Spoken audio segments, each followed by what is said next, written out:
Our Unitarian Universalist bylaws affirm 6 values centered in love and inseparable from each other. On the first Sunday of the season, we call to mind the first such value, interdependence.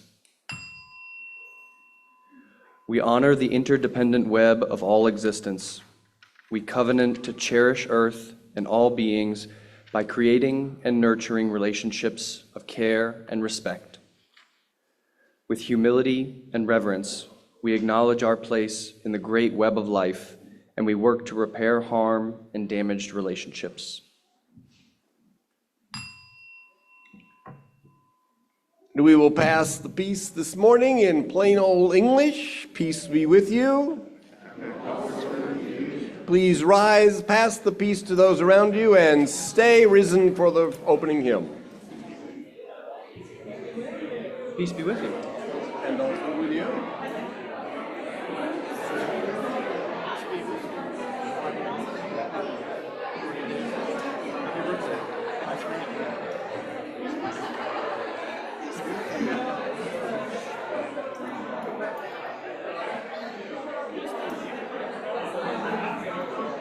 Well, peace be with you. And also with you, my child. Hi. Glad you're here. Yes, indeed. I know you can't. I'm surprised you recognize my voice that well. See you guys tomorrow afternoon. See you 3 tomorrow afternoon at Selves.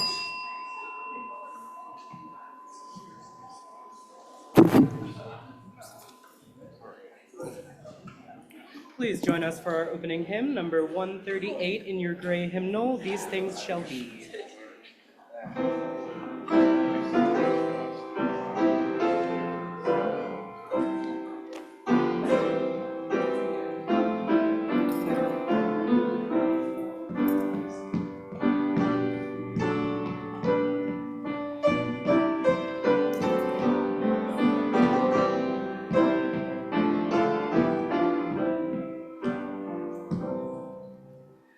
These things shall be a law.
and every line a song shall be, when all the earth is paradise.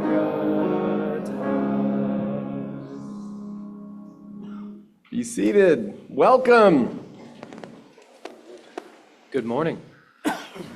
I'm Elijah Evans, pronouns he, him, your celebrant this morning. And I'm Meredith Garmon, Zizir, or he, him, interim minister for this congregation. Welcome to the First Unitarian Church of Des Moines. A special welcome to our visitors. For those of you on Zoom, thanks for tuning in, and please be sure your mic is muted. If you are here with children, there is childcare, or feel free to keep them seated with you, or utilize our play area in the back. We open this gathering with an acknowledgement of the lands, the waters, the plants and animals, human and otherwise, whose being is bound up with our own in mutual dependence, and whose ghosts are among us here. Land vertebrates on what is now Iowa have been here since the first tetrapods appeared as the seas receded from this land 330 million years ago. For 99.99% of that time, there were no humans. Humans have been in this area for 13,000 years, peoples of Clovis, Folsom, Dalton, and woodland cultures, and then the Hopewell, Oneata, Iowa, Sauk, Meskwaki, and then Europeans. Animals have been here but are now extinct or in much diminished numbers, including the passenger pigeon, extinct since 1914. This location's past calls to us occupying it in the present to join in the work of education and healing for all species. And we bring awareness also to our current location in the rhythms of nature. Today is the first Sunday of spring. The vernal equinox was at 4:01 a.m. on Thursday, March 20th. The moon is now waning crescent and will be new next Saturday. A couple weeks later, the night of Saturday, April 12th, the moon will be full. But the instant of fullness won't be until just after midnight Greenwich Mean Time, which means that it's not the official first Sunday after the full moon of spring until the following week, Sunday, April 20th. So that's when Easter is this year. In the meantime, today is the third Sunday of the Lenten season. At the same time, we are also in the Muslim holy month of Ramadan, which will go until the evening of Saturday, March 29th. For newcomers to our congregation who may be curious to learn a little more about us, every first Sunday of the month, we do have a curiosity conversation after the service. The next one will be Sunday, April 6th, just after the service in the back of this room. And now we light our chalice. On the first Sunday of the season, we dedicate our chalice to the value of interdependence. Please join with me in the chalice lighting words from Albert Schweitzer on the screen. At times, our own light goes out and is rekindled by a spark from another person. Each of us has cause to think with deep gratitude of those who have lighted the flame within us.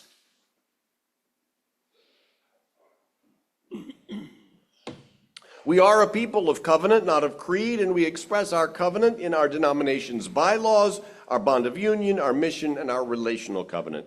Today, please join me in affirming the mission of our congregation. We covenant together to advance our mission, to love radically, grow ethically and spiritually, and serve justly. Our responsive invocation this morning is number 646. Please respond with the words in yellow italic. We clasp the hands of those that go before us. And the hands of those who come after us. We enter the little circle of each other's arms. And the larger circle of lovers whose hands are joined in a dance. And the larger circle of all creatures. Passing the to a music so subtle and vast that no ear hears it.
Today's story is going to be a crayon story by Michelle Hall. Today's story is going to be a little bit different, not because I didn't want to read a story today, but we're going to have it as a video because it makes more sense. And I also like to highlight that I'm going to have a couple of assistants upstage reading stories for the month of April. Our COA kids are going to get some time helping me on the stage next month. So,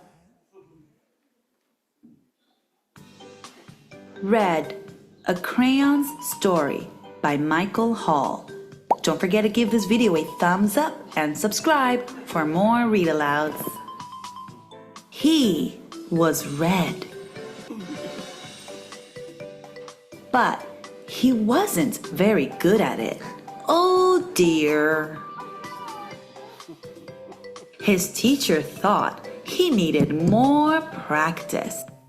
I'll draw a red strawberry, and then you draw a red strawberry. You can do this, really.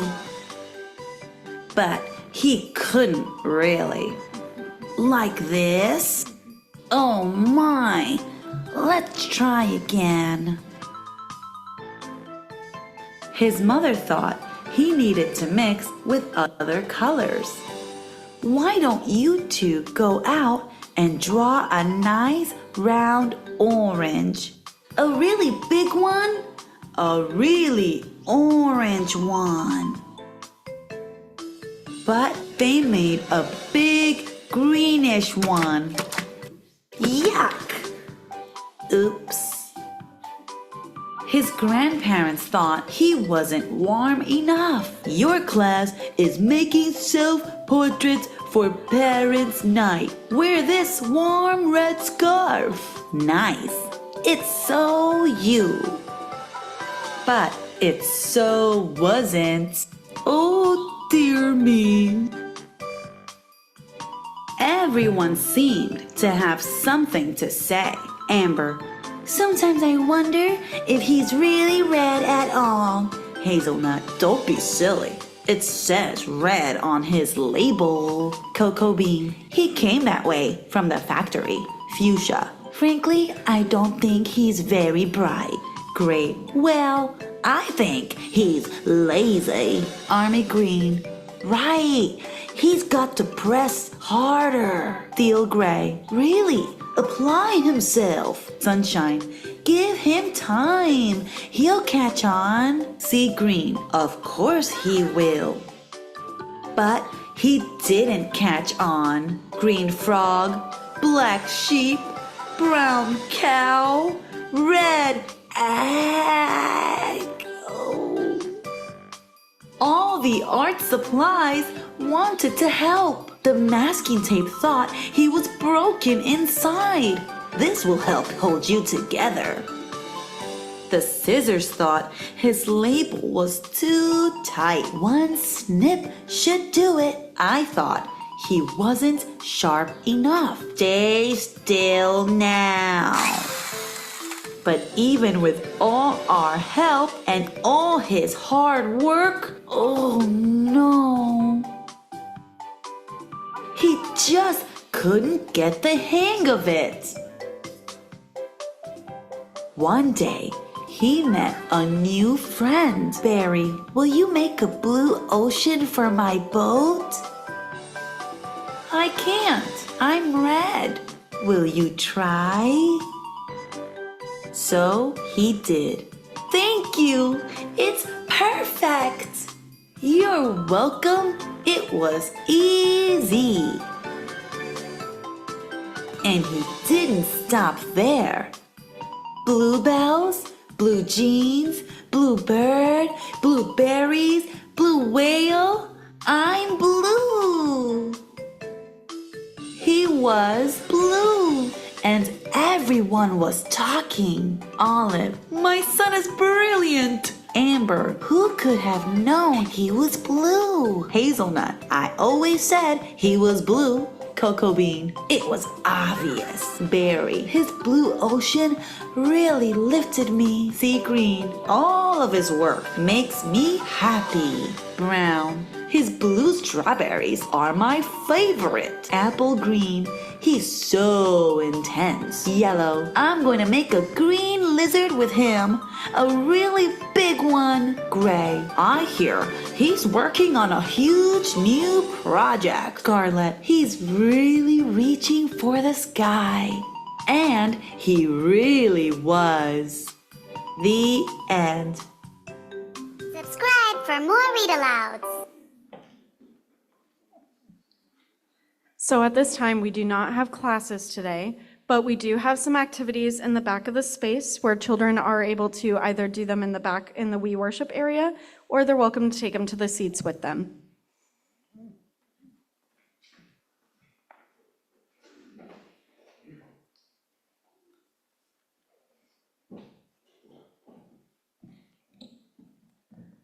Good morning.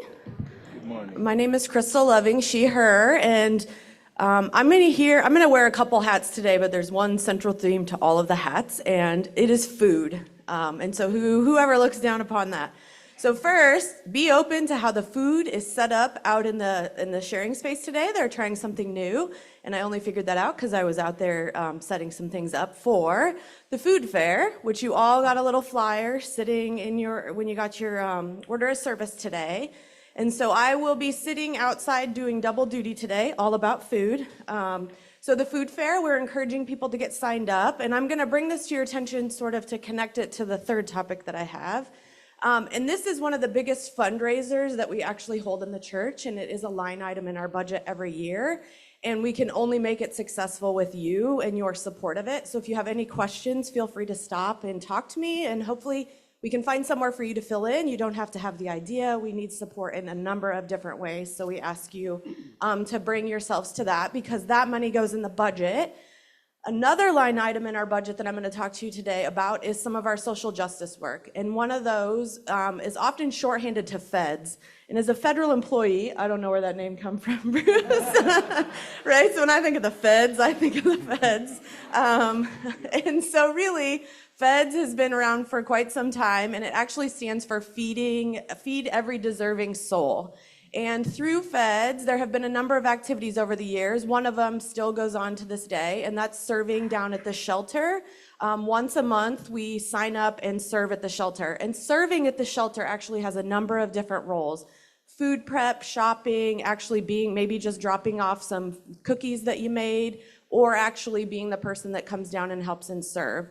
And so we're looking to expand or give opportunity to the members of our congregation to participate in that activity. We do have a good number of volunteers, but I think as we've talked about living into our mission, we want to expand that.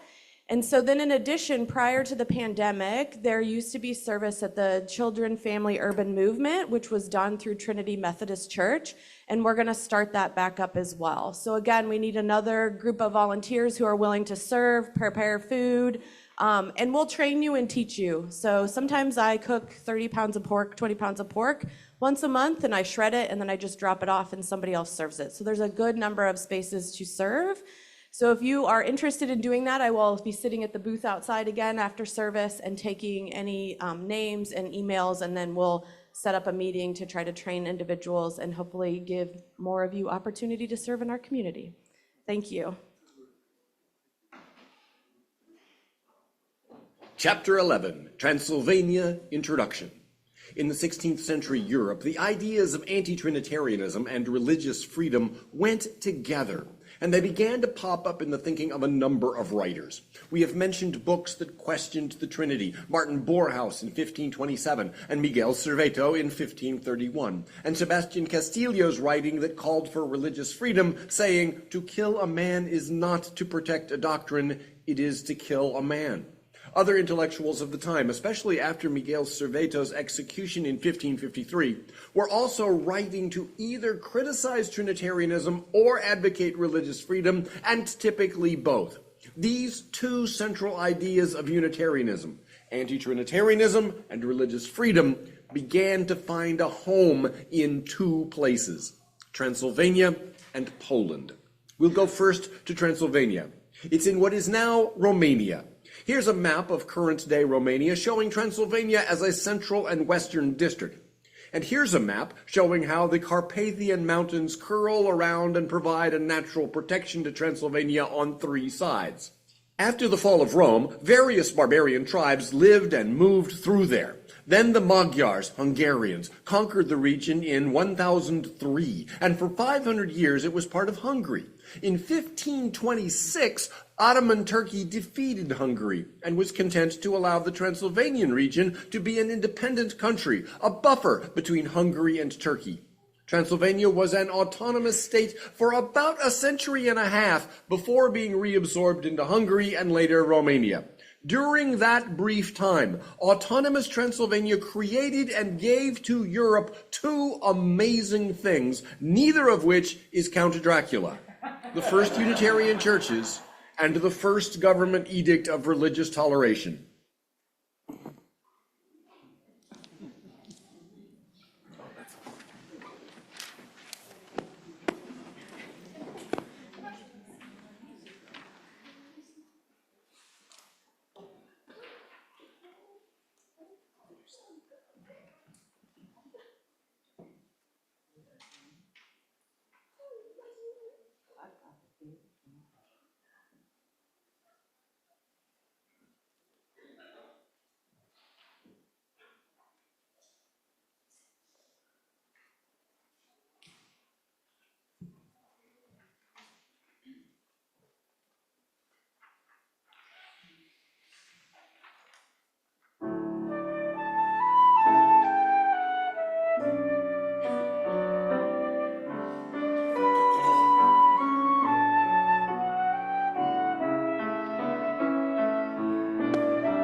I'm Anna Davis Evans, Pastoral Care Associate for our congregation.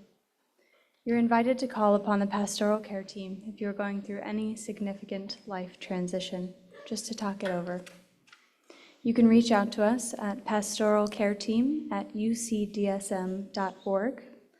You can request assistance, volunteer to provide it, or submit a joy or sorrow through the Caring Community page on our website, or simply by speaking to myself or another member of our pastoral care team. We have the following joys and sorrows to share. Our member and friend Charlie Johnson died this past week. Jane says that a memorial service will be held probably in April. Charlie had a rich, full life, and Jane said she is grateful for the 10 marvelous years they had together. Sarah Lauer departs Monday for New York's Hospital for Special Surgery for hip surgery on Wednesday. She may need to be in New York for up to 4 weeks, depending on how recovery goes. Her mother, Karen, and her sister, Melissa, will be with her. We send our love to Sarah and her support team. We do have Melissa's New York address if you would like to send a card. Sarah also wants us to share her deep appreciation for all the love she's received from her church throughout this process. New member Katie Swalwell is happy to share that her 97-year-old grandparents are making the move from Bend, Oregon to Des Moines and will be moving into the Deerfield community within the next 2 weeks. Beryl and Louise Roop haven't lived in Iowa since the 1970s. Katie and her sister are honored to be able to care for them more directly, and Beryl and Louise are looking forward to weekly visits with their great-grandchildren in the area. Bruce Martin is extremely happy and proud to celebrate the talent of his wife Barbara in the ongoing Iowa stage production of the family comedy Grand Horizons. Arguably the biggest deal of a stage and musical performance record going back many decades, this role puts Barb fully in her dramatic element. She's wonderful in it. Bruce shamelessly plugs for a large audience at the final performance today at 2 p.m. at the Stoner Theater in the Des Moines Civic Center downtown. One aside, there will be a card passed around after the service today, so do please take the time to grab that, give it a signature, and be sure we're sending our love to our fellow congregants. For those who are grieving, we extend the comfort of an embrace and a gentle reminder and invitation to the next monthly Grief Support Circle, which meets April 14th at 5:30 p.m. For those who are particularly vulnerable to attacks from politicians and decision makers wielding their power without compassion, we pledge to use our actions and our voice to respond with strength rooted in justice and revolutionary kindness. May our love and concern grow ever wider. Let us share together now the names of anyone we know who could use some special care and attention. You may call the name out loud or type it into the chat. As we share these names, may the love of this community hold them all.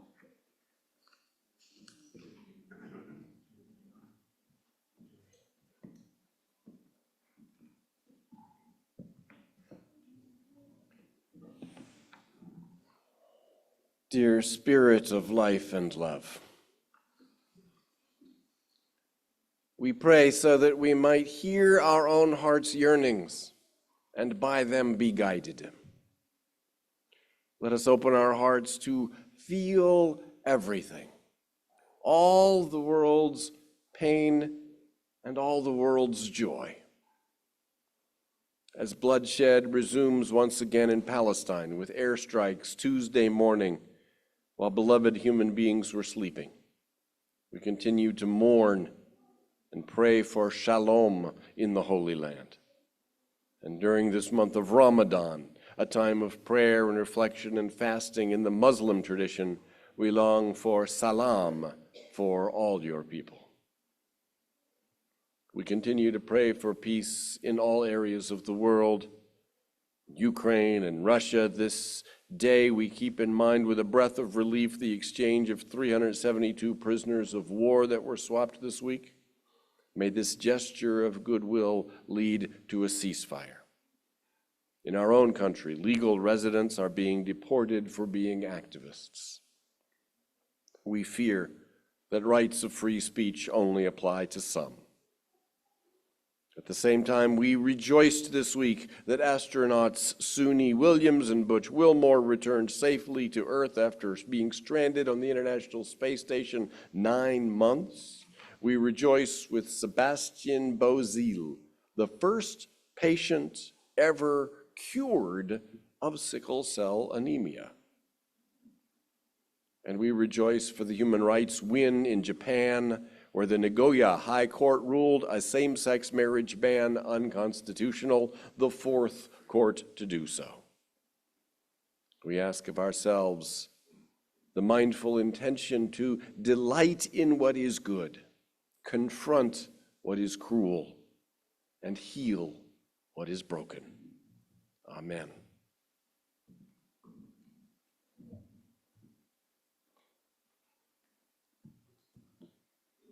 May the light of our community shine on the broken places in the world. May we breathe in awareness of every pain and grief and breathe out compassion and comfort.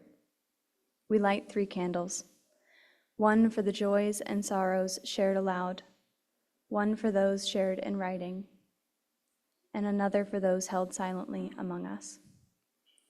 For all of these, we now observe a minute of silence.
May I be filled with loving kindness. May I be well. May I be filled with loving kindness. May I be well. May I be peaceful and at ease. May I be whole. May you be filled with loving kindness. May you be well.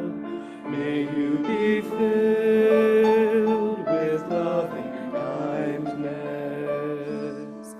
May you be well. May you be peaceful and at ease. May you be whole. May we be filled with loving kindness. May we be well. May we be filled with loving kindness. May we be well. May we be peaceful and at ease. May we be whole.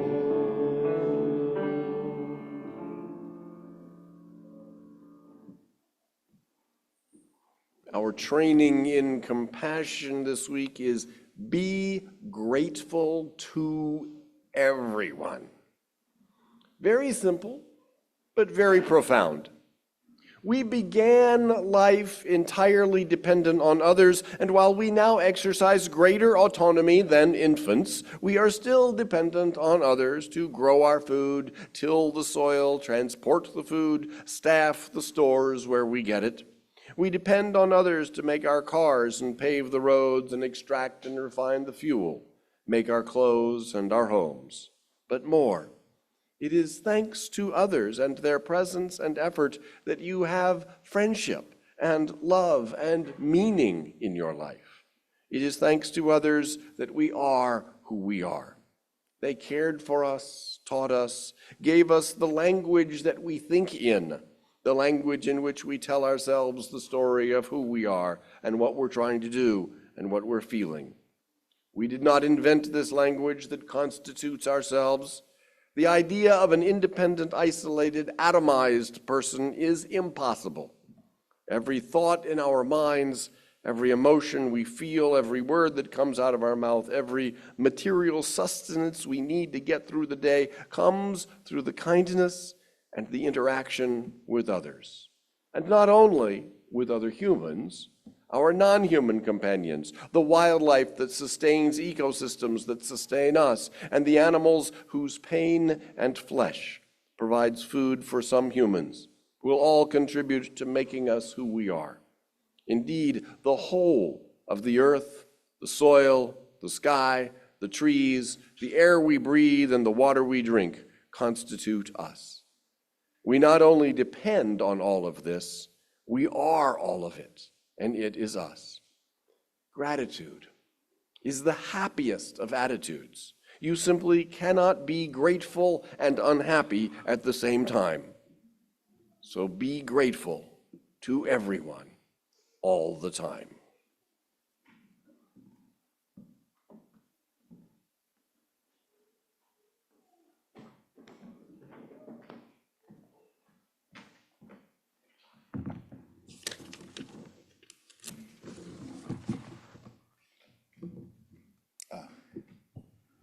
Hi, my name is Oge. My pronouns are he, his. And on behalf of the adult programming team, I'd like to ask you to fill out our online survey. We'll be handing out flyers linking to the survey after the service. Now, what does the adult programming team do? Well, we help to program interesting events for adults. For instance, Reverend Laura Kim hosts a series of bird walks around town. The next one is at Grays Lake on April the 20th at 6:15 p.m. And in May, Reverend Garmon is leading a book group on the book Authentic Selves, celebrating trans and non-binary people and their families. And number 3, at Forum today, Becca Eastwood from the ACLU will tell us about their IO activities. So again, please fill out the adult programming online survey. It took me 2 minutes to complete, and here are 2 tips to make it go even faster for you. Ready? All right, number 1, we're gonna ask you what kind of small groups you prefer in 2025. So, small group ministry or soul matters. If you don't like a lot of reading, choose the small group, okay? All right.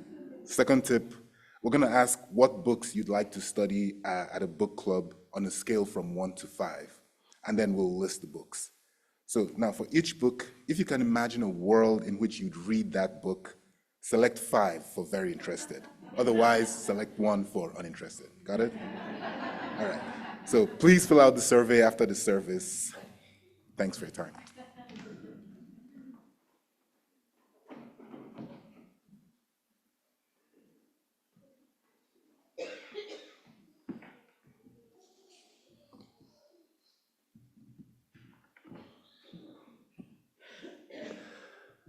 We come now to the offering, recalling our value, interdependence. We honor the interdependent web of all existence. We covenant to cherish Earth and all beings by creating and nurturing relationships of care and respect. With humility and reverence, we acknowledge our place in the great web of life and we work to repair harm and damaged relationships. At this time, we lift up one of the items from our Singing UU Gratitude Board in Griffin Hall. Thank you to the 19 women and 2 men who have 9 young mom meals for the Young Women's Resource Center. You know who you are. In gratitude, then, we give, for in gratitude, we receive.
Our Unitarian Universalist Association selects a common read each year, recommended for Unitarian Universalists across the country to read and talk about. But didn't I already preach about this year's common read? It was the book by Rabbi Danya Ruttenberg on repentance and repair, where she drew on the medieval Jewish philosopher Moses Maimonides to lay out and explain some really helpful ways that we can repair relationships that have been wounded or broken. I preached about it. We had classes about the book.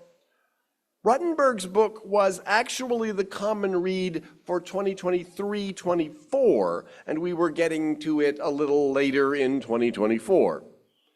There is another common read for 2024-25, and that is this collection of first-person accounts celebrating trans and non-binary people and their families, titled Authentic Selves. Each of its 35 chapters tells the story of a trans or non-binary person, and many of the chapters also have statements from family members telling their story, partners, siblings, often parents. What's amazing and moving about the amassed stories is how different they are, how many permutations there are of assigned at birth, which might be male, female, or intersex, with gender identity, which might be male, female, both, neither, something else, or none, with gender expression, for which the possibilities are as infinite as the person's imagination. It's a great book to start looking at as we prepare here for hosting the Trans Lives Festival coming up on Saturday. Our job, our mission here at First Unitarian Des Moines is to love radically, grow ethically and spiritually, and serve justly. Today, let's focus on that first one, love radically. To love radically means unconditional acceptance, compassion, and kindness. It doesn't mean that protective use of force is never called for, but a commitment to love radically does make us more hesitant to resort to it. Loving radically means curbing the fearful impulse to employ protective force first and ask questions later. So, yes, this does mean taking some risks sometimes. There's a chance of being vulnerable and getting hurt when we could have been more protective. So radical love requires the courage to take that chance, to ask questions first, unless the danger is immediate and extreme. Radical love also requires the courage to stand against injustice, oppression, and discrimination, even when that is difficult. To love radically means even when we do have to go to protective use of force, we do so in the most compassionate, kind, and accepting way that we can. Loving radically means not judging, not blaming, not expecting others to change. Loving radically means recognizing the inherent worth and dignity of all individuals, regardless of their gender, gender identity, or gender expression. Loving radically means recognizing and challenging our own biases, privileges, and limitations to become a more loving and compassionate person. And because it is radical, it is countercultural. Loving radically is not transactional. It welcomes reciprocity, but it stays away from any precise measurement of who has done what for whom. Radical love requires being imprecise about that, because being precise means you're being transactional, means you're thinking quid pro quo rather than beautifully vague reciprocity.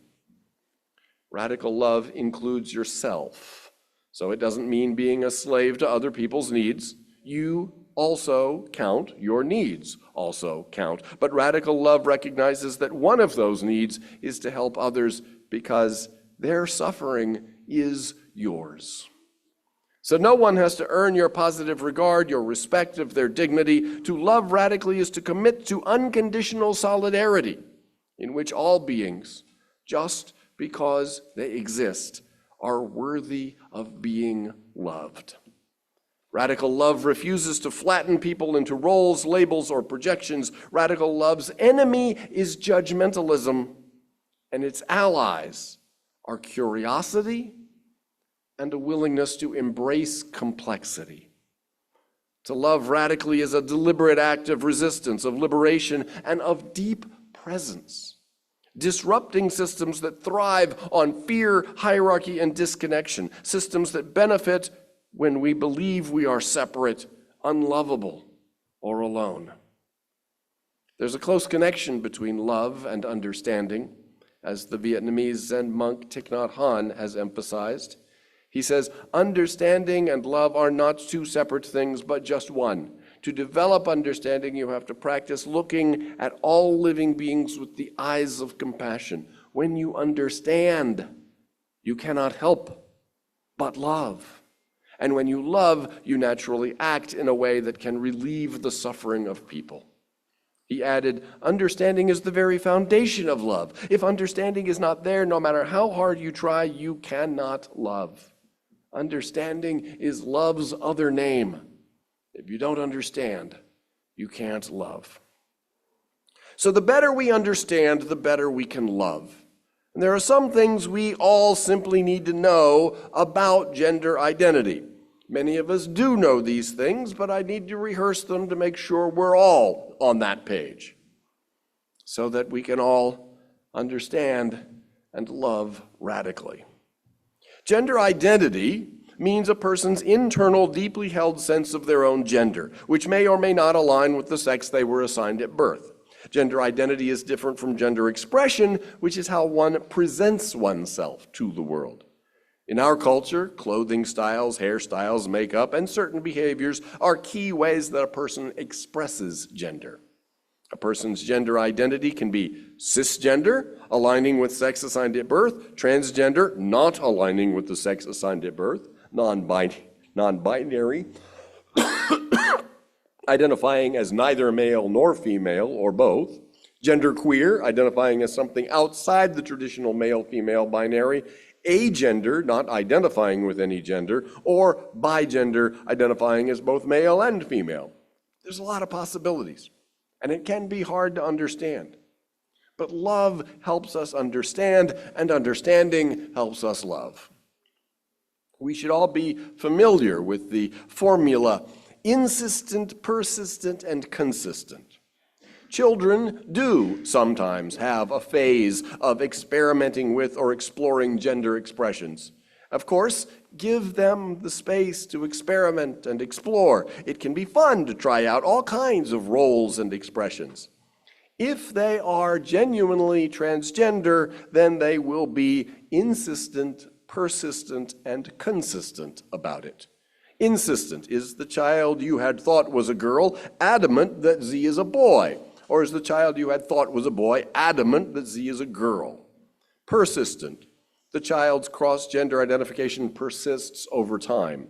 And consistent is the child's cross-gender identification is consistent across different contexts with different people, rather than just being something Z expresses at home or with certain friends. There seems to be an increase in this country in transgender identification. In a recent survey of over 2 million American adults, the number of 18 to 24-year-olds identifying as transgender quintupled in 9 years, from 2014 to 2023, from 0.6% to 3% of that age cohort. We are not sure why these numbers are going up. Growing awareness and acceptance, decreased stigma may be a factor in more people being willing to come out. Improved data collection, as survey design has improved, may be a factor in getting more accurate numbers on what has long been true. Increased access to information might be leading people to recognize themselves in an identity description they would not otherwise have thought possible. Some research also suggests that there might be environmental factors, such as prenatal hormonal exposure, that contributes to the development of transgender identities. We don't know how much weight each of those factors would have, but whatever accounts for the growing numbers, it is not mass satanic possession. Lots of cultures have a role for non-binary people.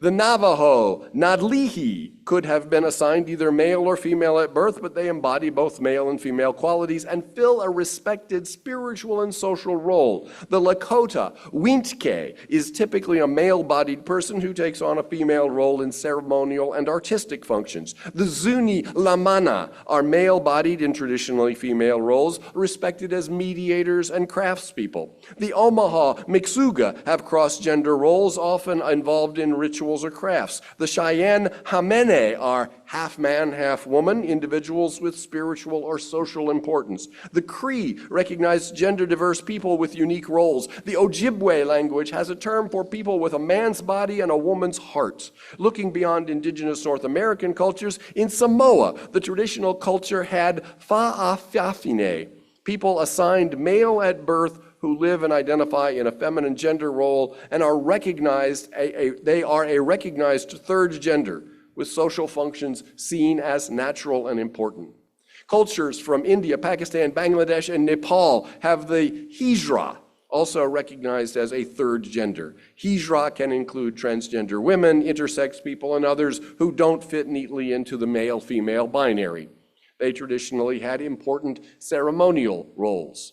In Thailand, the Kathoi are transgender women or effeminate men, visible often in entertainment or beauty industries. Gender fluidity is normalized. In parts of the Balkans, particularly northern Albania, some women take on male gender roles and live as men. They are called sworn virgins, and they are treated as such, though it's not based on an internal gender identity as we think of it. The Bugis culture in Indonesia recognizes 5 genders: men, women, masculine women, feminine men, and bisu, which are gender-transcendent shamans. Gender is a cultural construct, so, of course, all the ways non-binary genders are constructed varies from culture to culture. Most cultures have found some need to recognize and form norms for more than just two genders. And that's an overview of some of the basics that I want us all to just be aware of. After the interlude, I will tell you my gender story. So for our interlude, something where the harmonies are in more than two parts.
So in the spirit of the book, Authentic Selves, people telling their stories and finding their way to who they are, I wanted to tell you this morning my own personal story with the concept of gender identity, sharing my reflections and experiences about my journey towards self-understanding might help you think about yours.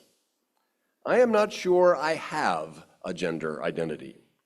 It is clear that I have a sexual orientation. As a teenager, I was interested in girls in a way that was strange and mysterious and terribly awkward and yet undeniable. My inner authentic me had this desire for intimacy with someone from roughly half of humanity that felt quite different from the kind of relationships I felt inclined to have with people from the other roughly half of humanity. It was very puzzling. It was very ordinary, apparently, and yet still very puzzling. This meant that other people's gender mattered to me in that way. My own gender, not so much. For some people, it is the other way around. For a bisexual person, a prospective romantic partner's gender doesn't matter to them in that way, though their own sense of gender identity maybe does. I don't mind presenting as male, and I have the biology that commonly goes with that, testosterone and reproductive organs and facial hair and a low voice and male pattern baldness and height that's average for a man but is 2 standard deviations above the mean height of women, larger hands, more pronounced Adam's apple, the whole package of traits that often but not always goes together. Living life the way that the society I grew up in expects of males has just been easier. The wardrobe is easier, the socially expected grooming is quicker, and I've gotten accustomed to being treated the way that society treats people that it thinks are men. But none of that means I identify as male. It just means others identify me as a male, and I acquiesce to that. If, from my birth, my parents had told me I was a girl, had dressed me the way other girls were dressed, had grown my hair long and put bows or ribbons in it occasionally, taught me to value being pretty, and had somehow kept me from finding out about the anatomical differences between me and the other girls, I suspect I would have gone along with that too. I don't feel the presence of an inner, true, and authentic me in there that would have rebelled against gender assignment as a girl. Nothing that would have told me this feels wrong. I feel fine with how I'm perceived and treated as a man, but I don't feel a strong internal sense of maleness beyond that. It is possible I am deluded. This is always worth considering. I might be so cisgendered that I don't even notice it, so comfortable in the match between my assigned at birth sex and the gender expression I am content to display that I imagine I would be comfortable in any gender when, in fact, I would not have been as comfortable being raised a girl as I imagine I would have been. I don't know. Maybe. There are some clues, however, that suggest I might not be self-deluded to think I don't have a gender identity. First, the literature on gender identity recognizes people like me. For instance, I read that a lot of cis men and cis women don't feel a stronger gender identity, but don't notice it because everything about their social role feels frictionless. The idea that everyone must have a deep internal self-defining gender identity is itself a kind of cultural assumption, but not a universal truth. Some people have strong gender identities, others don't. That's all part of the natural diversity of human experience. End quote. For a second clue, that maybe inner gender ambiguity is for me authentic rather than delusional, there is the matter of my name. My name is Stephen Meredith Garmon.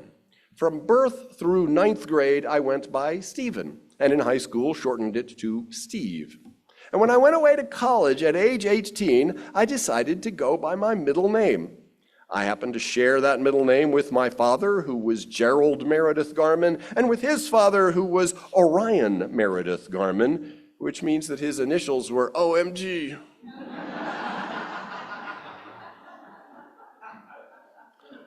Apparently, naming boys Meredith is a Welsh thing, and my paternal line goes through Wales.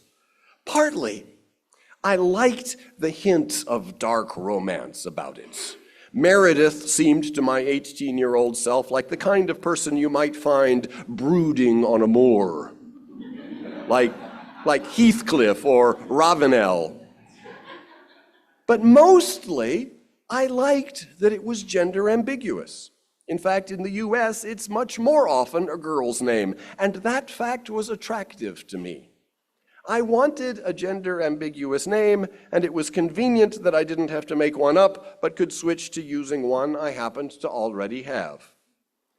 It was 1977, and people didn't know much about transgenderism. I had never heard the phrase gender non-binary. The term more often used back then was transvestite, which was usually understood to mean men dressing in women's clothing. That was their kink, as we say today, but we didn't understand it the way we now understand gender identity. I didn't want to change the way I dressed, which was invariably sneakers, blue jeans, and a t-shirt in summer and a sweatshirt in winter, which was also the uniform of a lot of the young women at my college. I was in favor of unisex everything, down with constraining gender norms. I was not interested in presenting as female because I disapproved of the very idea that there should be any such thing as presenting as female. We should all, I felt, abandon the concepts of masculinity and femininity in favor of simply human. When I look back on that 18-year-old, he was actually pretty militantly anti-gender identity. 48 years have gone by since then, and the world has changed, and I've changed. I was wrong to think that gender identity was as dispensable as back then I hoped it was. For a lot of people, it's clear to me now, gender identity is no more dispensable for them than sexual orientation is for me. But the fact that I thought that way as an adolescent does suggest that being agender-ish is, for me, authentic. I have been, from youth, pretty insistent, persistent, and consistent about that. You have been hearing it when I declare my pronouns as ze/zir or he, him. For many people, being a boy or man, or being a girl or woman, or even being both or being neither, is a crucial part of their sense of who they are. I'm just not one of them. And for those who do have a clear gender identity, for some it matches what they were assigned at birth, and for others, it just doesn't. The key, as the book title suggests, is finding and being our authentic selves. But what is authentic for you? We are, all of us, a hodgepodge of conflicting desires trying to balance. We have internalized messages, some of which contradict other messages we have internalized. We try to construct the most coherent sense of who we are and whose we are that we can, but it's never fully coherent. We all have some tensions and contradictions in us. So how do we be authentic? Well, let's go back to that idea of loving radically and apply that to ourselves. Remember, radical love is not transactional. Loving radically yourself is also not transactional. If you find yourself thinking, if I be this way, there's something I'll get out of it, that's being transactional with yourself. You've got an internal quid pro quo going on. It's not that transactions are always wrong. You go to the grocery store, you buy groceries, it's a transaction. You need the food, the people at the store and all their suppliers need your money to meet their needs. We need transactions, but we also need close relationships with family and friends that aren't transactional, that are reciprocal in an imprecise way. I called it beautifully vague reciprocity. And sometimes we need to be transactional with ourselves for a bit. We tell ourselves, I don't really want to be in this role, it feels a little awkward for me, or a lot awkward, but I can do it for now and it'll help me meet some need and keep me safe. To love radically ourselves means that we aren't always so transactional. Sometimes there's being what you want to be just for its own sake, not because it gets you anything you could put your finger on. It's at those times that we are our authentic selves. So, may your authentic self, whatever it might be, shine ever brighter. Amen.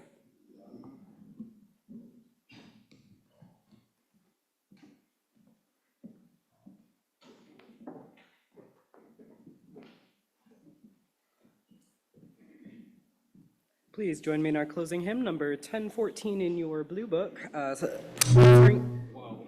My bad. Answering the Call of Love.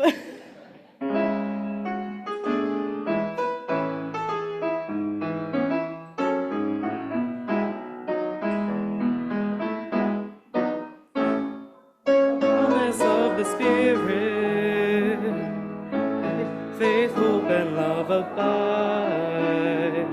And so every soul is blessed and made whole. The truth in our hearts is our God. We answering the call of love. Hands joined together as hearts beat as one.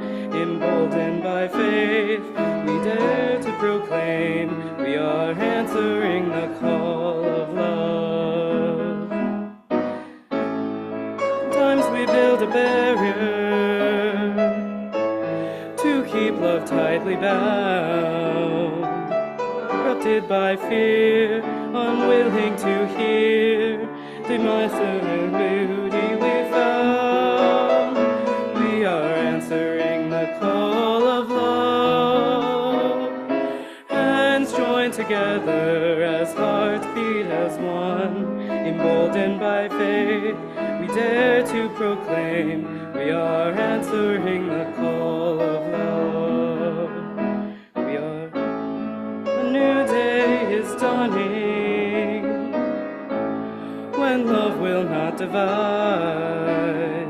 Reflections of grace in every embrace, fulfilling the vision divine. We are answering the call of love. Hands joined together as hearts beat as one, emboldened by faith, we dare to proclaim we are answering the call of love. Answering the call of love.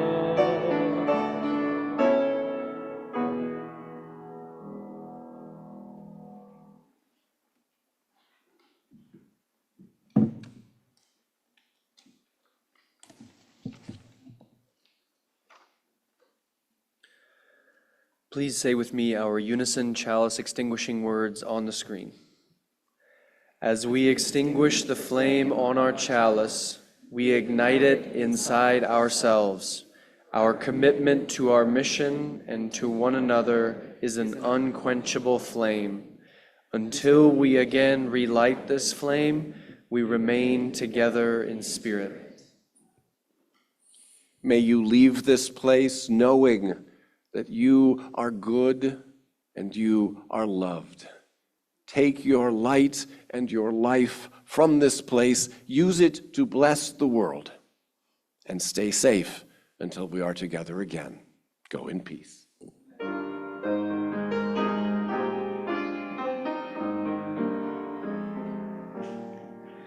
Be ours a religion which like sunshine goes everywhere, its temple all space, its shrine the good heart, its creed all truth, its